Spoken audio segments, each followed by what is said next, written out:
ফের বিতর্কের কেন্দ্রে মেটা। একসময় সংস্থার উচ্চপদস্থ কর্মী ছিলেন সারা উইলিয়ামস। এখন তিনি মুখোশ উন্মোচনে ব্যস্ত টেক দুনিয়ার অন্যতম বড় সংস্থার।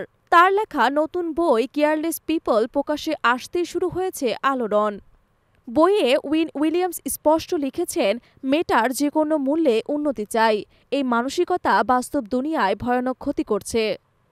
শুধু তাই নয়, তিনি দাবি করেছেন এই কোম্পানির অন্তর্মহলেও আছে অপেশাদারিত্ব, ক্ষমতার অপব্যবহার এবং যৌন হয়রানির অভিযোগ। বইতে উল্লিখিত মিয়ানমারের রোহিঙ্গা মুসলিমদের বিরুদ্ধে হিংসা ছড়ানোর জন্য ফেসবুককে ব্যবহার করা হয়েছিল।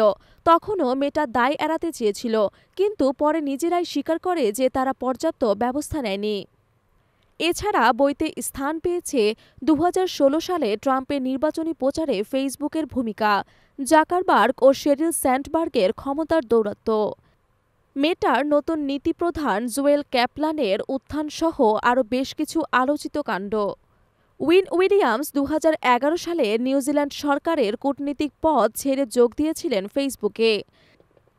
সেখানে গ্লোবাল পাবলিক পলিসির ডিরেক্টর হিসেবে কাজ করেন, কিন্তু 2017 সালে তাকে বিনা নোটিশে বহিষ্কার করা হয়।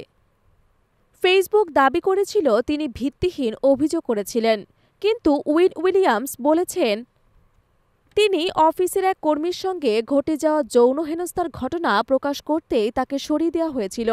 ফেসবুকের বর্তমান নাম মেটা। তারা এই বইটিকে পুরনো ও ভিত্তিহীন অভিযোগের মিশ্রণ বলে উড়িয়ে দিয়েছেন।